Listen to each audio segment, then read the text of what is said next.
Alright, so I was asked to respond to a user on YouTube who is a defender and supporter of Wade Robson. I analyzed his channel before I recorded this video. Make sure I had my argument all set up and my point set up, so let's get to it. Basically, I don't consider this guy too much of a threat because a lot of his points were, well, all of his points were based on assumptions and had no psychological or sociological backup whatsoever. So I wrote down points that contradict every single thing this guy said, and I won't have very many points, and that's because this guy made two videos about 20 minutes long each, so about 35-40 minutes in total, and had very little to say in regarding his own evidence. So that's why. There are some things he said that I should have responded to and didn't, but I just saw them as such illogical crap that I decided there's no point to even go at it. So let's go with one point at a time. Sorry about the plane. Planes are really loud. Anyway, so here's the first point to this guy. Okay, you said that people don't come out for the reason of shame. This is true. But it's also true for the same reason of when people who have been abused do come out, they usually come out slowly and quietly because, you know, they're victims of abuse. Wade, on the other hand, came out loudly and told the entire world within a few days, completely contradicting to what actually happens to real victims. Real victims feel weak. Real victims feel vulnerable. Real victims feel like, you know, victims. They don't feel like they have power, and they don't really feel special for coming out. They feel that they've gathered the courage to come out, and they feel proud of themselves for it, but they don't feel the way Wade does because he's not a victim. He made a comment against Sharon Osbourne. I believe, I can't remember what he said, but maybe reading my point will bring up my mind back. Sharon meant it's fishy that it came out during the AEG trial. Nothing to do with Wade's age. Oh, right. He's making a claim regarding Wade being older and stuff, and then this guy went on to saying that it's actually normal for Wade to come out at this age, and it being fishy for that, but this guy doesn't understand that what Sharon actually meant was that it was fishy because of when it came out, being the AEG trial. Nothing to do with Wade's age. Also, you claim it took Wade's child. So he claims that Wade came out now because of his child, but at the same time, though, if it was in fact Wade's child, then why do it now, considering the fact that Wade's child is 2 years old? If it was in fact Wade's child, then it would have psychologically hit him soon after being born, not 2 years later. He also made a claim that asking for money is perfectly acceptable. I just simply said, yes, asking for money is their business, but real victims don't ask for money, they ask for justice. So you're wrong there again. So now this guy also claims that Wade lied in 2005 because he cared and loved MJ. So in other words, he was doing Michael Jackson a favor, like a friendly favor. Now this makes no sense. Wade claims he knew all along what MJ did, but the thing is, if this was true, then Wade would have stopped caring for him entirely. See, the thing is, you can make the claim that, you know, and say, oh, well, Wade didn't know it was abuse, so that's why he defended him. But the thing is, he still knew what the direct acts were.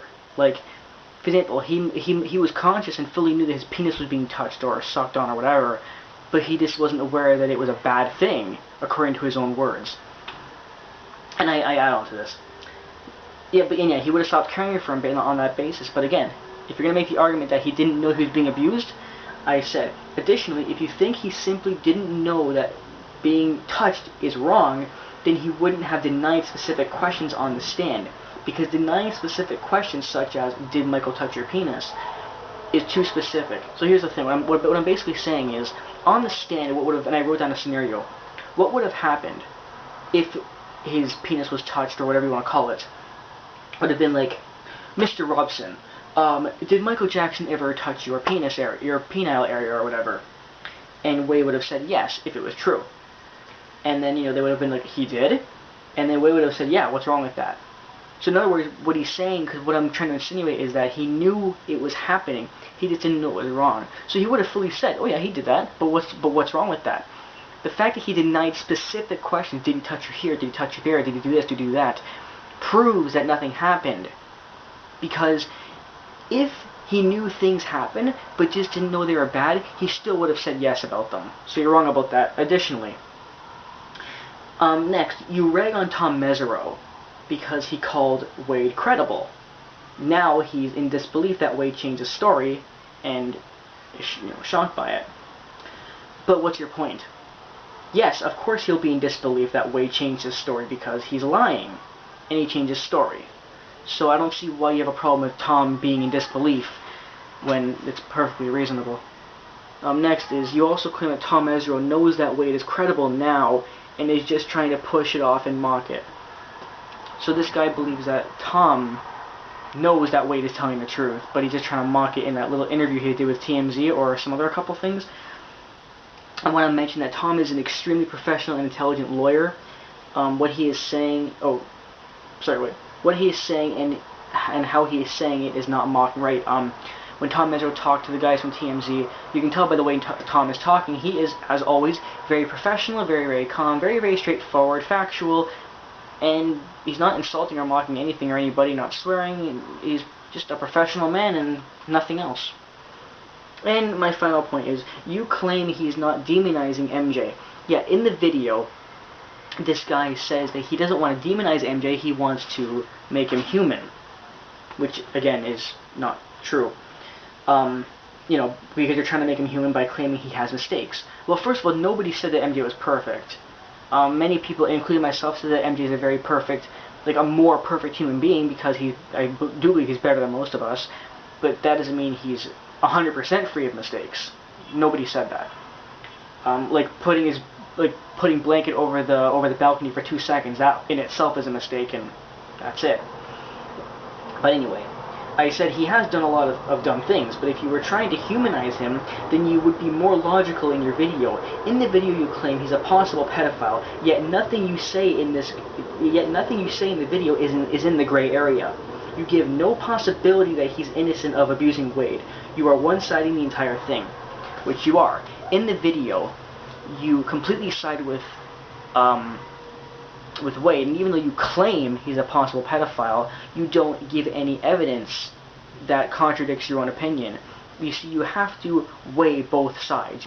You have to weigh the side that you're against, and even the side you take. You have to weigh them both, even if you're really certain about the other one, even though you're completely wrong. Anyway, those are my points based on the 2 videos he uploaded. The rest of them are just basically complaining about the kind of things that fans have said.